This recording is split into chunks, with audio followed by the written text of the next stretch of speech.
Imagine trying to topple one of the most heavily armed, deeply entrenched theocracies on Earth, right? All right. But you are not utilizing like coordinated drone strikes. You're not relying on crippling international economic sanctions. You are certainly not waiting for a Western military invasion. Yeah, you're doing something completely different. Exactly. Instead, you deploy an entirely different weapon. You track down the local landlord of an enforcer for the regime, and you casually threaten to have that enforcer evicted from their apartment if they show up to suppress a protest tomorrow. It sounds wild, I know. It really does. But that is the exact hypermodern and terrifyingly specific playbook we are unpacking for you today on this deep dive. Yeah, and it's a complete inversion of traditional power dynamics because, usually the state holds the monopoly on surveillance and violence. They have all the power. The panopticon. Exactly. But the document we are examining today, it argues that in a hyper-connected world, the citizenry can actually crowdsource that surveillance. They can apply surgical, economic, and social pressure directly to the state's foot soldiers. Which is just a staggering concept. And that tactical shift is just, well, it's one small piece of a massive, incredibly intense puzzle we are putting together for you today. That's really intense puzzle. Our mission is to decode this specific, sprawling blueprint for Iranian liberation. It's detailed in a blog post dated May 11th, 2026, and the title of the post just throws down the gauntlet immediately. Oh, totally. It reads, Reza Pahlavi, found sleeping at the wheel. Yeah, he does not hold back. And to truly grasp the gravity and honestly the bizarre nature of this document, you have to understand the environment it was born in. Right. This is not some cautiously worded op-ed published in a legacy geopolitical journal. This text is pulled straight from the website of Paramendra Kumar Bhagat. Right, an author who operates online under the moniker Barack Face. Yes, Barack Face. And he prominently claims to be Barack Obama's first full-time volunteer in New York City. His whole platform is this chaotic spinning vortex of tech utopianism, political theory, and raw, unfiltered diaspora critique. It's a massive site, too. It boasts over 5 million page views. Yeah, he has massive reach. But, before we really pull apart the mechanics of his argument, we do need to establish some rigid boundaries for our exploration today. Well, absolutely. This is crucial. Right. The source material contains highly charged, deeply polarizing political and religious commentary. The author invokes very controversial figures from Donald Trump to Bibi Netanyahu, and he levels extremely harsh, uncompromising critiques at the religion of Islam. And our role here, just to be completely clear to you listening, is to be entirely impartial guides. Exactly. We are not endorsing the author's viewpoints, we are not validating his religious critiques, and we are certainly not taking sides in the political strategies he outlines. Our objective is purely analytical. We are just holding this document up to the light to understand the internal logic of the blueprint he is presenting to his millions of readers. Basically, we are dissecting a machine to see how the gears are supposed to turn. Perfect way to put it. And the central engine of this author's blueprint is built on this massive, glaring tension.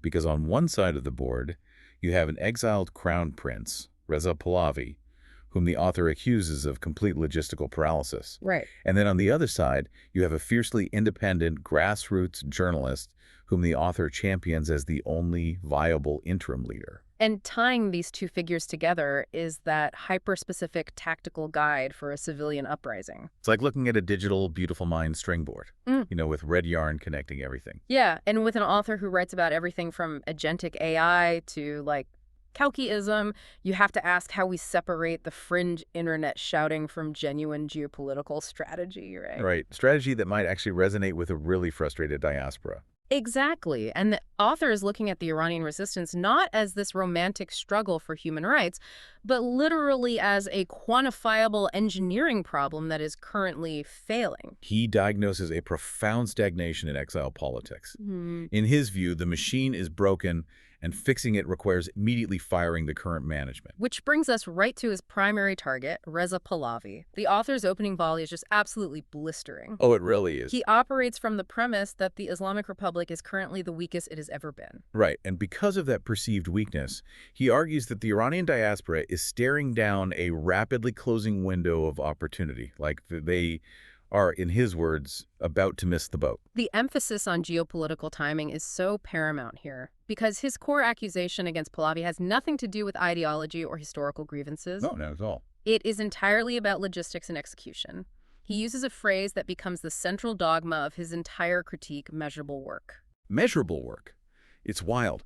The author essentially adopts the persona of a furious Silicon Valley project manager who is auditing a failing startup. Yeah, that's exactly the tone. He starts peppering the text with these binary rapid-fire demands.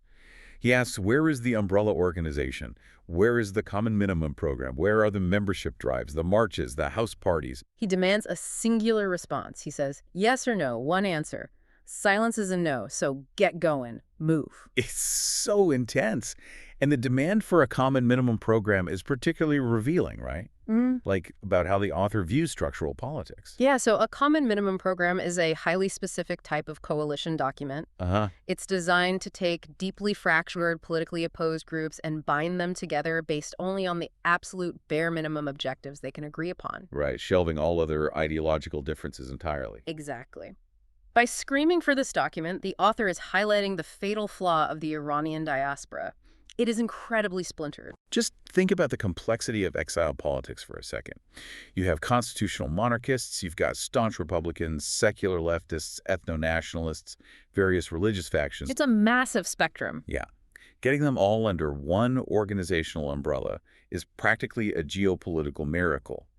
Yet the author demands it as a binary checklist item. It feels incredibly dismissive of the deep historical traumas that actually keep these groups apart. Right. But he dismisses the trauma because trauma is not a measurable metric. He is rejecting the entire concept of symbolic leadership. Which is huge because for decades, the Pahlavi name has carried immense historical and cultural weight. It represents a very specific era of Iranian history. But the author does not care about symbols or nostalgia at all. He wants spreadsheets. He wants infrastructure. And he zeroes in on a massive constitutional paradox that Pahlavi has actively created for himself. Oh, this part is fascinating. Pahlavi has frequently stated that he is not seeking a return to an absolute monarchy. His public stance is that once the current regime falls, the Iranian people will participate in a democratic process to decide between a republic and a constitutional monarchy. Which, sounds like a very reasonable democratic position to hold in exile. Sure. But from a constitutional theory perspective, the author systematically dismantles that logic. He totally tears it apart. The author argues that Pahlavi is currently trying to pose as a potential interim president or interim prime minister. Yeah. But the problem is, you cannot be the neutral, unifying, above-the-fray symbol of a constitutional monarchy if you are simultaneously getting your hands dirty in the partisan, day-to-day administration of an interim government. Because an interim prime minister is a political manager who makes enemies, right? While a monarch is a state unifier who has to remain neutral. Exactly. The author states very clearly that if Pahlavi wants the constitutional monarchy question to remain a viable option for the Iranian people, he must pose as an interim constitutional monarch right now. Basically, step aside and vacate the space so an actual interim prime minister can do the grueling, messy work of organizing the resistance. Yeah, and then the author weaponizes Pahlavi's royal status against him in a rhetorical move that is completely merciless. Oh, the travel itinerary. Yes. He actually analyzes Pahlavi's recent travel itinerary. The Scandinavian vacation critique. This is such a remarkably biting section of the text. It really was. The author points out that Pahlavi was traveling to Scandinavia, and he asks the reader, who goes to Scandinavia in the middle of war? The author's punchline is brutal. He says, someone who has the demeanor of a constitutional monarch, that is who. He literally instructs Pahlavi to just go hang out with the European constitutional monarchs and leave the revolution to the workers. It's a devastating critique because it traps Pahlavi in his own narrative. Right. The author is essentially saying, look, if you want to act like a detached, wealthy European royal taking leisurely trips, that is perfectly fine. But you cannot simultaneously pretend to be the gritty, street-level leader of a bloody revolution. Pick a lane. I kept thinking of it as Schrodinger's royal. Pahlavi is attempting to simultaneously exist as a grassroots political organizer and a majestic, unifying historical figure living above the fray. And in the author's estimation, the box has been opened, the waveform has collapsed, and Pahlavi is actively failing at both roles. But I do have to push back a bit here. Is the author being overly simplistic? Can you really just put together an umbrella organization overnight in a highly fractured diaspora? It's a fair question. Like, is his tech bro impatience blinding him to the actual realities of exile politics? Well, the author is deliberately clearing the stage. He's not criticizing Pahlavi just to complain. He is executing a calculated takedown to create a leadership vacuum. Oh, because he has someone else in mind. Exactly. He has a highly specific replacement in mind. He believes he has identified the exact person capable of executing the measurable work of an interim prime minister. Which pivots us directly into the author's proposed alternative, Masih Alinejad. The source text draws a stark, almost cinematic contrast between her origins and the legacy of Reza Pahlavi. You have Pahlavi born in a literal palace, the heir to the peacock throne. And then you have Alinejad. The text notes she was born Mazuma Alinejad Gumikolai on September 11th, 1976. Right. She comes from a small village near the Caspian Sea called Komikola. Her father was a sharecropper. Talk about a contrast. Right. She was raised in a very traditional religious environment. Her political awakening was not theoretical. It was an organic, visceral reaction to her immediate surroundings. From the age of 7, she was chafing against the mandatory hijab. She was realizing very early on that these specific dress codes were not just religious customs, but mechanisms of control that restricted her freedoms in ways the boys around her just never experienced. And her trajectory of defiance is critical to understanding why the author selects her. She started by questioning the micro-rules of her own household and village. And then she systematically scaled that defiance up to challenge the entire apparatus of the Iranian state. As a teenager, she was already engaged in active resistance, distributing leaflets and posting graffiti. The text highlights the severe personal costs of that early resistance, too. Around 1994 or 1996, while she was pregnant, she was actually arrested. Yeah, and she was expelled from high school.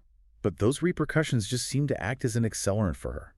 She eventually moved to Tehran and forged a career as a journalist, gaining a reputation for absolute fearlessness. She was working for reformist papers in the early 2000s, papers like Hambastegi and Etimad Melli. Right. Her journalism was so aggressive in exposing corruption among lawmakers that she achieved the unprecedented distinction of being the first journalist ever banned from the Iranian parliament. Wow. She directly challenged powerful figures like Mahmoud Ahmadinejad, remaining in the country until the violent crackdowns following the 2009 elections forced her into exile. So the author champions her because she possesses the undeniable scars of the resistance.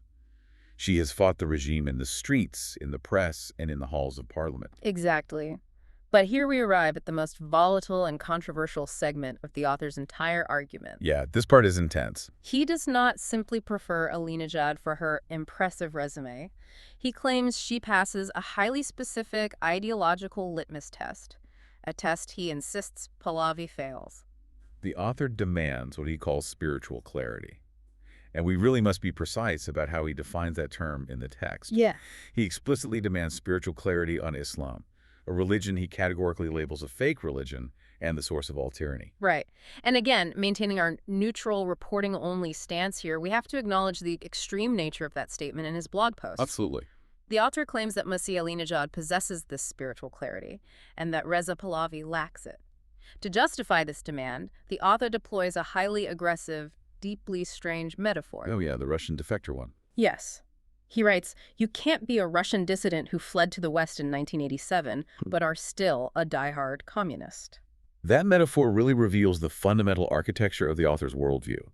He is applying the logic of a Cold War political defector to a complex, modern synthesis of state power and religious faith. Exactly. He argues that if an individual is fleeing Islamic tyranny, it is a logical failure to not simultaneously denounce the religion itself.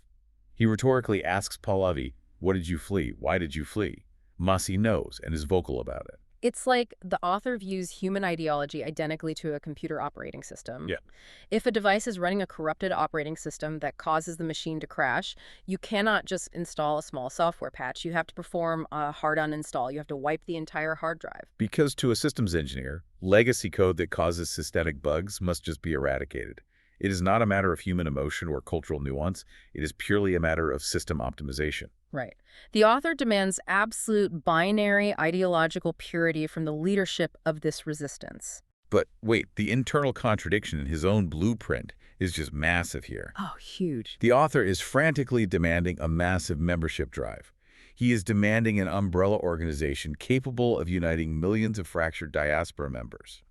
But simultaneously, he institutes a strict religious litmus test that mathematically excludes millions of practicing Muslims who deeply despise the current regime and desperately want a secular democracy. It's a huge paradox. Like, how does a blueprint survive when it demands mass coalition building while explicitly kicking half the population out of the room? Honestly, it survives only in the theoretical vacuum of tech utopianism. Right. The author operates from a hyper-rationalist framework where he assumes deeply held human beliefs can simply be toggled off if they are deemed logically inefficient or structurally tyrannical. He completely bypasses the complex, multi-generational reality of cultural faith. And yet, despite this rigid ideological demand, the author is surprisingly clear-eyed about the physical, logistical realities of the resistance. Yeah, he identifies a massive vulnerability in Masih Alinejad's current operation. He believes she has the spiritual clarity, but she is failing his favorite, most ruthless metric. Size. The metric is size. This is where the document transitions from a philosophical critique of leadership into a hyper-detailed playbook for shadow military operations. Exactly. To understand his critique, we have to look at what Alinejad has actually built while in exile. The source text points to her massive cultural footprint, specifically highlighting the 2014 My Stealthy Freedom Facebook post. Right, that was a huge moment. It really was. This was the iconic moment where she posted a photograph of herself in the UK, her hair uncovered and blowing in the wind, in direct public defiance of the compulsory hijab law. And that single post was the catalyst for the White Wednesdays campaign. It was a masterclass in decentralized civil disobedience. Yeah. It did not rely on formal, rigid organizations or physical headquarters.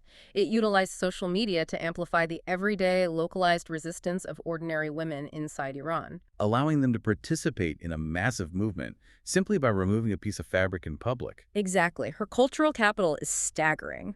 She authored the best-selling memoir, The Wind in My Hair. Yep. Time magazine recognized her as one of the Women of the Year in 2023. She co-founded the World Liberty Congress in 2021. She is, by any standard, a global powerhouse of advocacy. But the author of our source text views cultural capital as wildly insufficient for the role of an interim prime minister. Oh, completely insufficient in his eyes. He acknowledges her achievements but states with brutal simplicity. She does have an organization, but it is small. He evaluates her movement exactly as a venture capitalist evaluates a tech startup's user base. He explicitly commands her to conduct a massive membership drive. His underlying logic is unforgiving. He says, how can you claim to be interim prime minister if you don't lead the largest Iranian diaspora organization? Size matters. He wants scale. He demands that 1 million phone calls be made into Iran. He is asking for measurable, quantifiable action. And he expects that action to be supported by a sophisticated international physical infrastructure. Right. He actually begins to interrogate the reader in the text, asking highly specific questions about their geopolitical footprint, like, where are your logistics hubs in Mumbai and Dubai? Where are your safe houses in Karachi and Baghdad? Let's actually dissect those specific locations because it reveals a strategic, almost militaristic view of the global map. Yeah, why Mumbai? Why Dubai? Well, Dubai is the premier financial and logistical transit hub of the Middle East. It is where massive amounts of capital and diaspora populations intersect. Makes sense. And Mumbai represents a colossal technological and organizational node.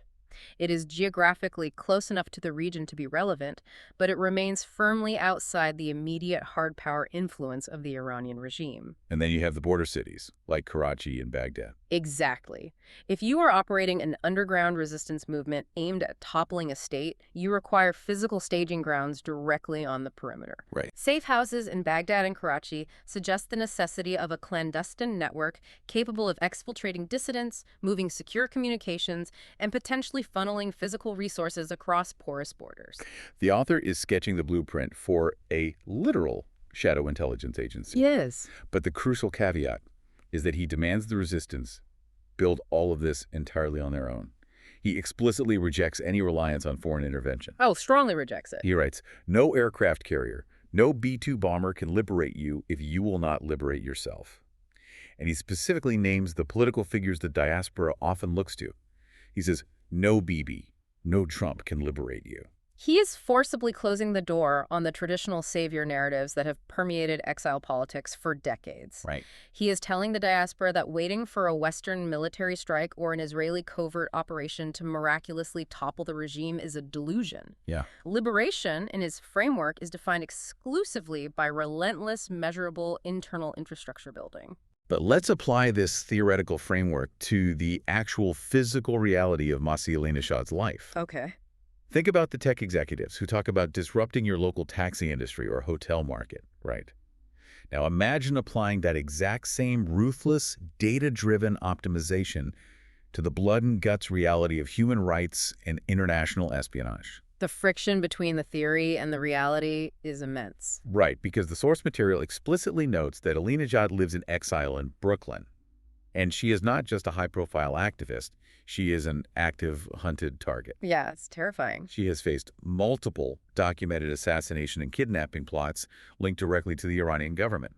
United States federal authorities literally foiled a plot involving hired assassins attempting to eliminate her on American soil. It's just horrific. And in 2019, she had to file a lawsuit against the Iranian government in U.S. federal court over the severe harassment of her family members who were still inside Iran. So the threat environment she operates in is not theoretical. It is constant, lethal, and incredibly severe. So, if we look at the author's demands through that lens, he is asking a Brooklyn-based journalist who requires federal protection just to safely walk to the grocery store, to essentially build, fund, and manage a sprawling shadow intelligence agency across 4 highly dangerous foreign cities. Yeah. Is this a serious geopolitical strategy, or is the author just playing a very dark game of geopolitical fantasy football? Well, to a conventional political analyst, it sounds totally impossible. Right. But the author's counterargument is rooted in his absolute obsession with modern technology. Okay, how so? In an era of decentralized networks where, a single anonymous hacker in a basement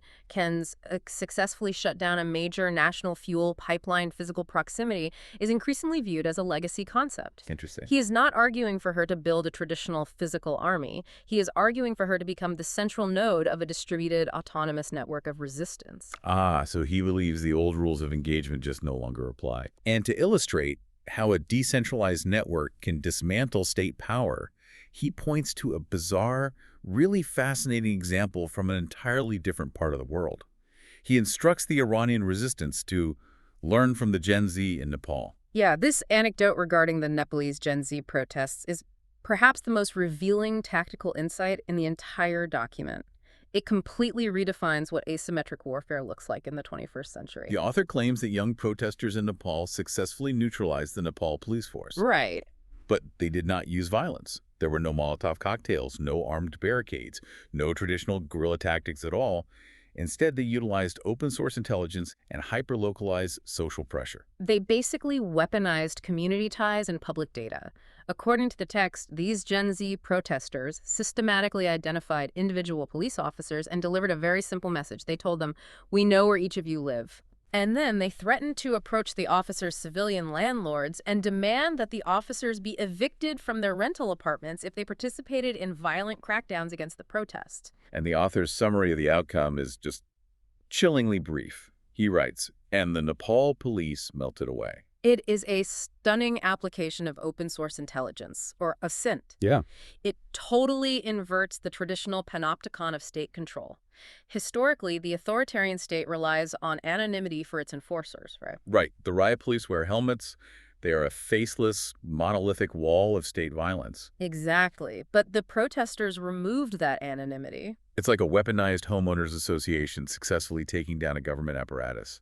By threatening their housing, the protesters made the personal economic cost of enforcing authoritarianism too high for the average foot soldier. Yeah, and the author calls this tactic infiltrating the infiltrations. He instructs the Iranian diaspora to use this open-source, decentralized social pressure to claim the streets. He is advocating for psychological warfare at the granular neighborhood level. Yeah. Instead of trying to outshoot the state, you use social data to make the individual enforcers realize they have to actually live in the communities they are oppressing. It is a brilliant concept, but again, the internal logic requires deep scrutiny. Right. Does a tactic that successfully intimidated local beat cops in Nepal seamlessly translate to the Iranian Revolutionary Guard Corps? I mean, the IRGC is not a standard municipal police department composed of guys renting small apartments. Not at all. The IRGC is a deeply entrenched, heavily armed, ideological paramilitary organization that controls vast sectors of the entire Iranian economy. They function more like a state-sponsored mafia combined with a standing army. And that is the ultimate blind spot of tech utopian thinking. It operates on the assumption that all human systems will react identically to identical data inputs. Which is just not true. Right. The Nepal police and the IRGC possess entirely different incentive structures, vastly different levels of ideological indoctrination, and wildly different thresholds for inflicting and absorbing violence. Yeah. If you threaten an IRGC commander's landlord with a social media campaign, the commander doesn't get evicted. The landlord disappears in the middle of the night. Exactly. The power imbalance is astronomically different. So the author's belief that a deeply entrenched theocracy can be dismantled through rental disputes is incredibly utopian. Yeah. But that hyper-systematic utopian thinking is the defining characteristic of this author's identity. Right.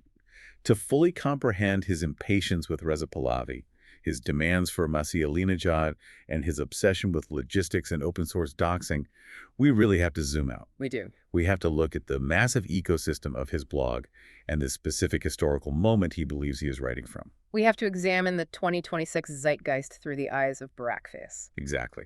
The sidebar of his website is a curated feed of global chaos.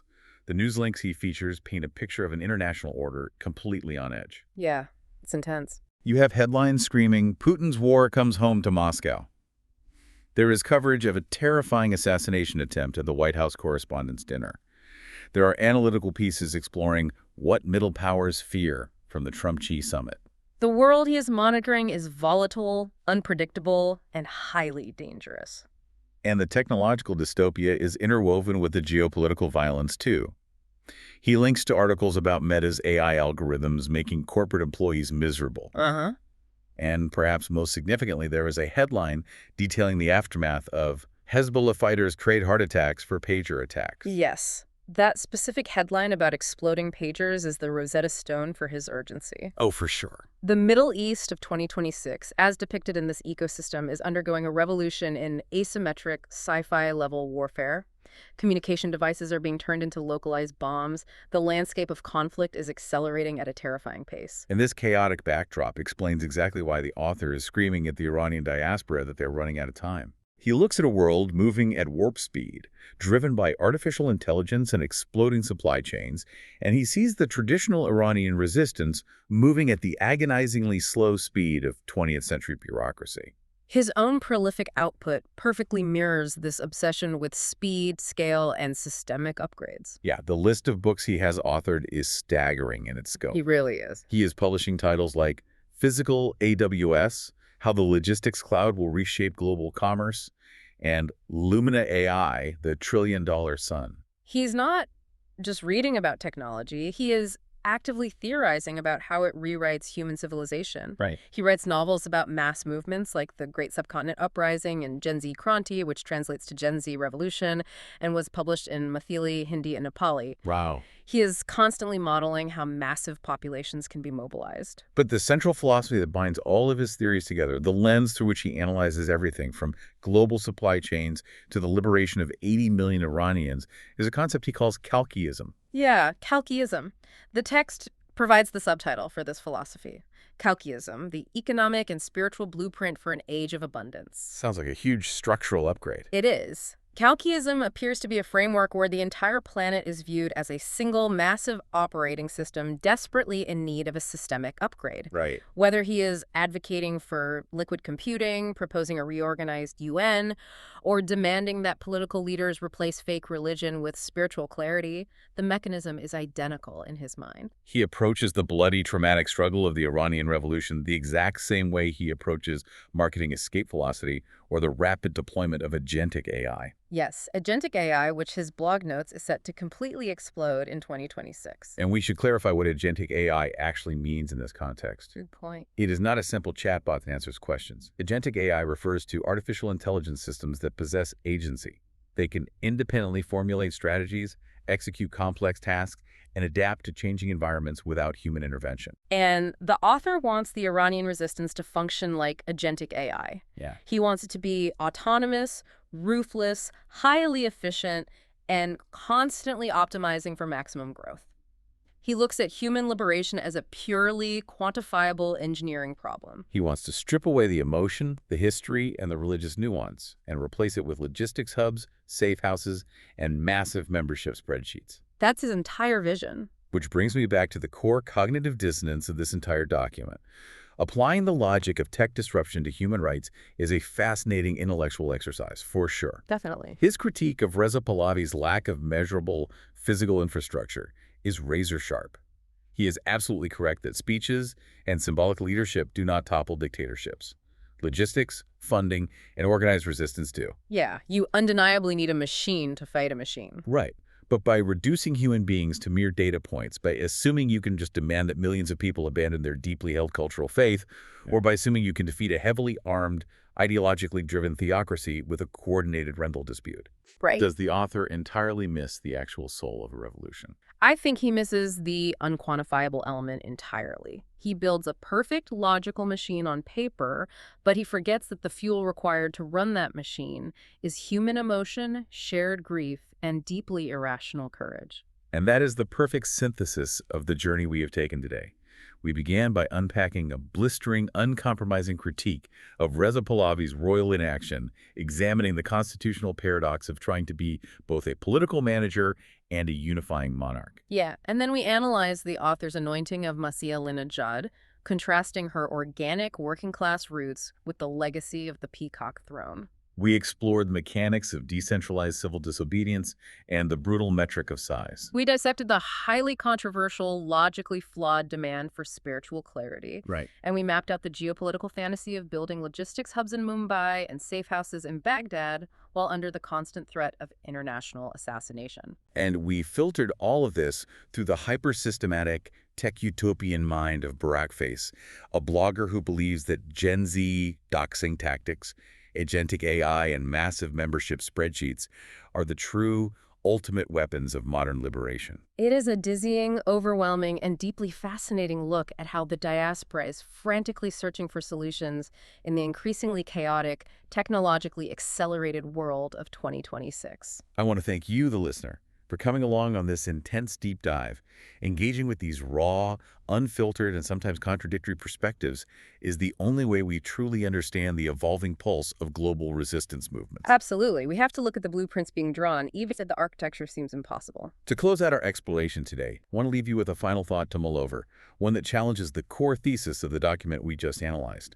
The author insists that liberation is measurable work, that without spreadsheets, massive phone banking operations, logistics hubs, and physical infrastructure, resistance is nothing more than noise. He believes entirely in the machinery. He really does. But when we look back at Masih Alinejad's defining moment, the catalyst that sparked a global movement, it wasn't a spreadsheet. It wasn't a logistics hub in Dubai. It was a single spontaneous photograph of her hair blowing in the wind, an unquantifiable act of defiance that terrified an entire regime. Right. So as you navigate this highly optimized, relentlessly tech-driven world, we have to ask ourselves, in the 21st century, what is actually more powerful? The meticulous, measurable, perfectly engineered machinery of a shadow government, or the unquantifiable viral courage of a single individual simply choosing to say no?